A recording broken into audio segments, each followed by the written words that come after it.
Hello. Welcome to the deluxe reading of Lincaport by Dylan Bowerman and Rachel Paul. This can be found at bit.ly/Lincaport. Enjoy the show. Squirrel 1 and Squirrel 3 have always been best friends, but they didn't want to stop there. If only they lived closer to each other. They live across a river in South America. The only way to meet each other is to cross a cobblestone path over the river. Unfortunately for them, a certain swan named Swano despises their love for each other. They can only communicate by squeaking at each other from trees across the river. At night, while Swano is sleeping, they meet each other on the bridge. They've done this every night they've been in love. One night, they decided to do something different. One night, Squirrel 1 crossed the bridge to Squirrel 3's tree and stayed there overnight. The next morning, they venture out of the tree, looking for something to do. After traveling for a while, they stumble upon a wild porta-potty in its natural habitat. Being the curious squirrels they are, they wander inside to see why it's there in the first place. As they let the door fall closed behind them, they begin to feel a violent shaking of the porta-potty. This continues for several seconds as the squirrels get very frightened. Much to their delight, the shaking and rustling gradually comes to an end. They cautiously open the door and are greeted to the refreshing scent of pine trees and sunlight beaming on their skin, welcoming them to their new, unknown location. They carefully step from the pseudo-safety of their porta-potty, and they travel into the tree forest. They didn't go very far, but they spot a log cabin on the horizon that they recognize to be that of their therapist, Dr. Kin. The squirrels merrily walk up to the door and knock. Dr. Kin comes out and offers them a warm greeting. They all go inside and talk about their problems, involving Swano. They try to pass the time by playing bingo. However, they don't play normal bingo. They play cocaine bingo. This game consists of using frozen chunks of cocaine instead of markers. Now, none of them like the stuff. Dr. Kin just has it because some of his patients are facing addiction problems. As they were playing their friendly game of cocaine bingo, they heard a startling noise outside the cabin. The next thing they knew, there was a circular hole in the ceiling, and they were pinned to the walls by hordes of Terminator T-500s. After the immediate chaos was over, the door creaked open, and Swano waddled in. He was followed closely by none other than Vladimir Putin. He came in shouting, "You're Putin and tootin' with Vladimir Putin!" The T-500s proceeded to pull handcuffs out of their pants, pockets, and arrest us for having cocaine on Russian soil. "But we're not on Russian soil. We don't know where we are," said Squirrel 3. Swano squawked at them, "You're in a flower pot containing Russian dirt. That is Russian soil." "But that doesn't count. We have to be in Russia," Squirrel 1 retorts. "You're also in Russia," Putin interrupts. They are being walked to the hovercraft when they pass the site containing the porta-potty. Except the porta-potty wasn't there. The only remains of the mysterious porta-potty is a small crater in the ground. They overhear Swano squawking at a group of T-500s. "Go find that porta-potty. We can't leave here without it, or the boss will have our heads." "Why do we even need a porta-potty, sir?" a T-500 asks.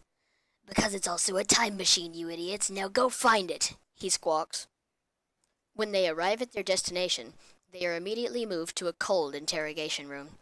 Swano is sitting at the end of a metal table waiting to talk. Swano starts with, "So you are Dr. Ling Kin, correct?" "Yes, I am," he replies.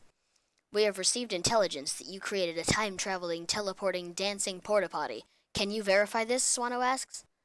"Yes, I have created this. I will not tell you where it is, though," Dr. Kin retorts. Swano presses a button under the table. In moments, they were surrounded by men with flamethrowers pointed at the ground.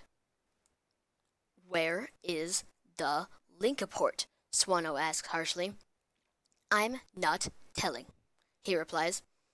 "Okay then, hand me your wallet," Swano orders. Dr. Kin remains still. Swano motions to the men with his wing, and they aim their flamethrowers at his nose. "What's in your wallet?" he asked again. Dr. Kin doesn't move an inch. Swano began to hover above his chair to reveal Vladimir Putin standing behind him. He shouted, "Are you going to answer? Because we need to make like Toyota and go places." He didn't answer, but he turned to the squirrels and whispered, "Look in my back pocket for a wallet. It contains my research note." That second, An ear-piercing hiss erupted from around the room as the men fired their flamethrowers at Dr. Kin. Swano shouted, "Kill it with fire!" The squirrels were each grabbed by 2 guards and escorted to a laser-reinforced cage. Soon after, Putin walks slowly toward the cage and says, "Oh, little squirrels, it is sad what happened to your friend, Dr. Keen. Do you know that none of this would have happened if you had just told us where it is? Do you know how important the Lincaport is to my country? We all need it so I can go back in time and take over the world." As Putin was saying this, he moved his face eerily close to the squirrel's laser cage. Seeing an opportunity, Squirrel 3 grabs Putin's nose and yanks it toward himself, pulling Putin's face into the laser bars. He screamed in pain and fell to the floor, calling for his mommy.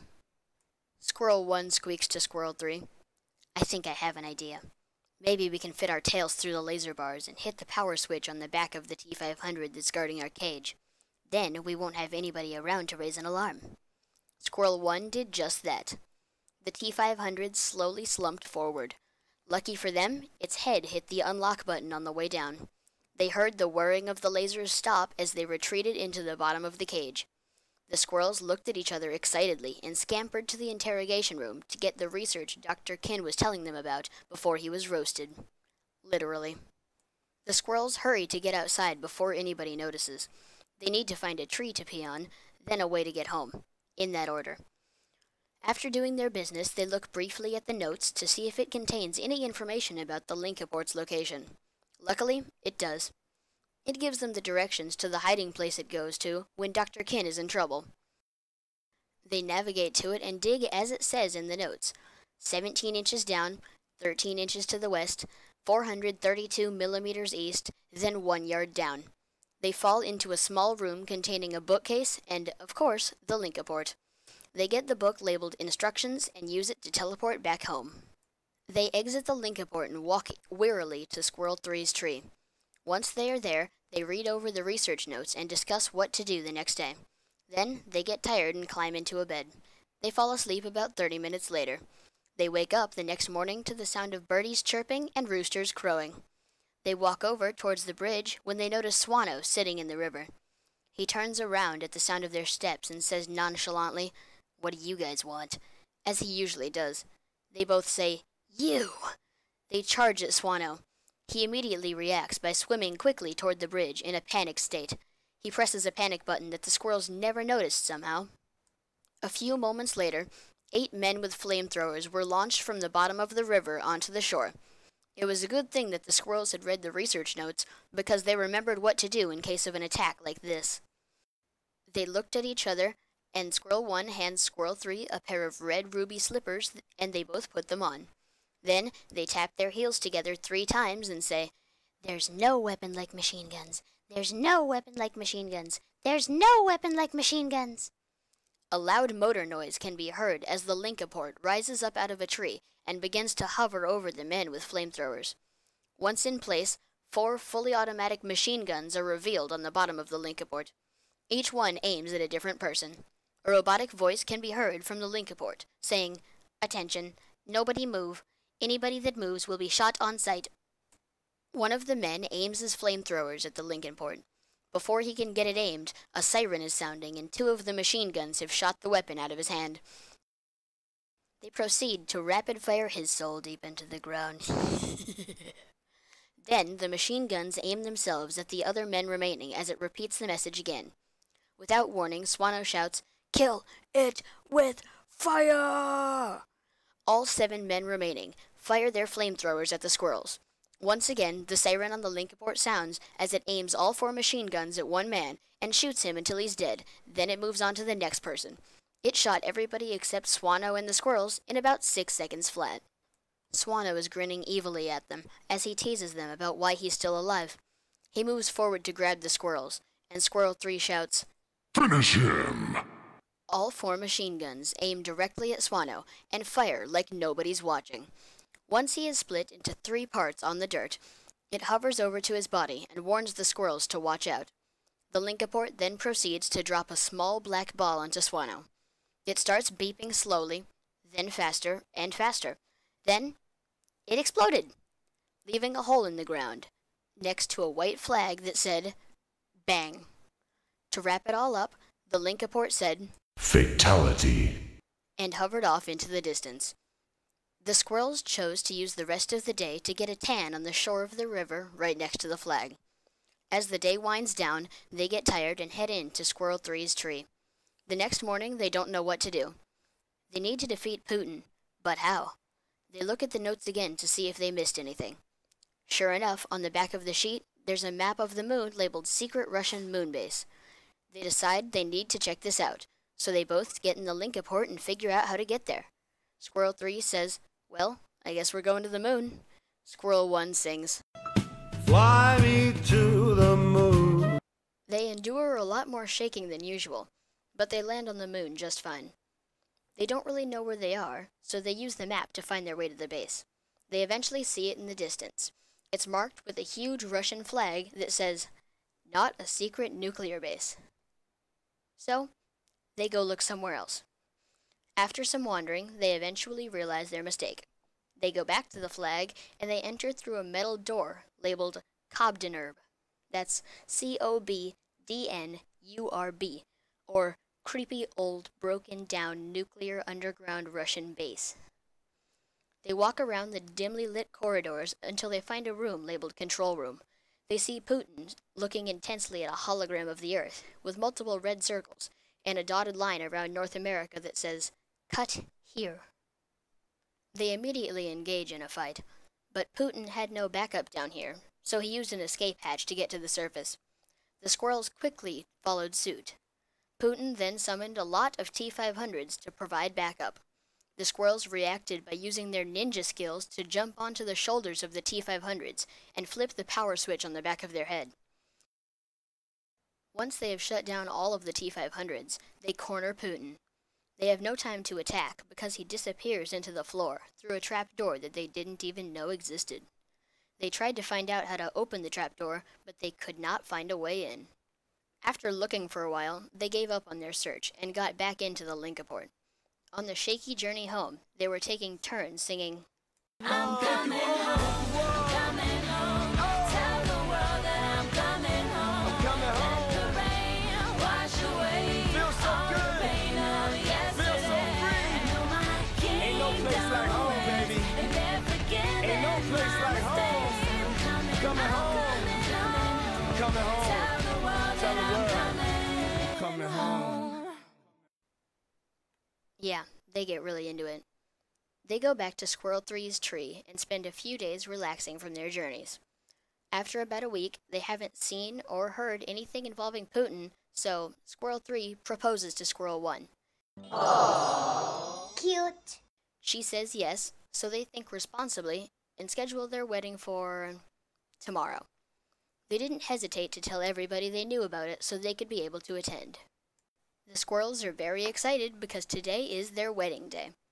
They make sure to have extra special, steel-reinforced decorations and uniquely scented weaponized flowers on each table. The area they will stand at when they get married is strategically placed in direct line of sight by at least 4 machine guns at all times. It's time for the wedding to start. The people take their seats. In the crowd, Squirrel 3 notices Dr. Kin. He runs towards him and asks how he survived. Dr. Kin explained that before he died, Chuck Norris revived him so he would be safe. He points at Chuck Norris, who's also watching the wedding. Squirrel 3 is confused because he doesn't see him. Then Dr. Kin points to the building nearby, and he sees Chuck Norris on the side of it waiting. Squirrel 3 scurries back to the place he should stand. The crowd becomes hushed as the pianist plays.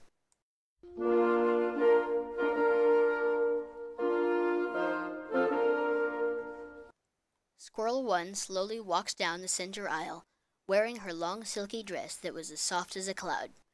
She approached Squirrel 3 with a look of love in her eyes. They stood facing each other while the minister said the things they say. The squirrels exchanged their vows, and as they were about to get the rings, they heard an ominous noise. Near the back of the event, a hole opened up in the ground, and none other than Vladimir Putin popped out. Squirrel 3 had planned for this, so he ran to hit the panic alarm. An ear-piercing siren blasted as all of the flowers on the tables bent to face Putin. Their pedals started spinning at very high speeds. Also, the machine guns that were on standby are now aimed and ready to fire. Oh, and by the way, there's also a gun in the minister's book, so that is aiming at him too. He quickly stopped advancing because he noticed that he was surrounded by flowers in a bad mood. Most of the people have run in the other direction. By that, I mean every direction that's not here. Squirrel 3 reminds him that he probably shouldn't move, unless he's developed a taste for lead. They didn't notice him moving his hand down to summon T-500s. When he did, 50 of them appeared all throughout the room, and the guns diverted their attention to mowing them down. Noticing this, he charged forward at the squirrels. They didn't have any backup left, so they screamed like never before. We're still wondering what happened to that glass window. Chuck Norris casually hopped down and roundhouse kicked Putin across the field. He landed unconscious in the grass. The squirrels froze and turned their head toward Chuck Norris. They said simultaneously, "You have saved our lives. We are eternally grateful." Then they snap back to reality and ask the minister to come out of the bush. He quickly gets to the ending by saying, "Yo, do you love this squirrel? Good. Yo, do you love this squirrel? Good. Now you're married. Kiss. Aw, that's cute. Bye now." He runs away. Far, far, far away. Very far away. Like nobody's seen him in a few years far away. The squirrels are glad to finally be married, though. They spend a few minutes talking about honeymoon plans until they hear a suspicious noise. They turn towards the noise and see Putin crawling towards the Lincaport. In an attempt to keep him from getting to it, Squirrel 1 gets out the red ruby slippers. They quickly put them on and chant the saying. It rises into the air, but Putin uses what little strength he has to grab onto the Lincaport as it is leaving the ground. He opens the door and climbs inside, closing it behind him. Much to their horror, he forces it to land. He opens the door and grins evilly. He says, "Scotty, beat me up." Without warning, a blue beam of light comes down from the sky, and the Lincaport starts to float upward. Just before he went out of sight, he shouted down, You'll never catch me! The newlywed squirrels look at each other and say, "We might have to delay the honeymoon." Thank you for listening to Dylan Bowerman Read the Lincaport by Rachel Paul and Dylan Bowerman. You can connect with Dylan on Twitter, Instagram, and more. A written version can be found at bit.ly/Lincaport. The links to all of this can be found on screen and in the description. Thank you.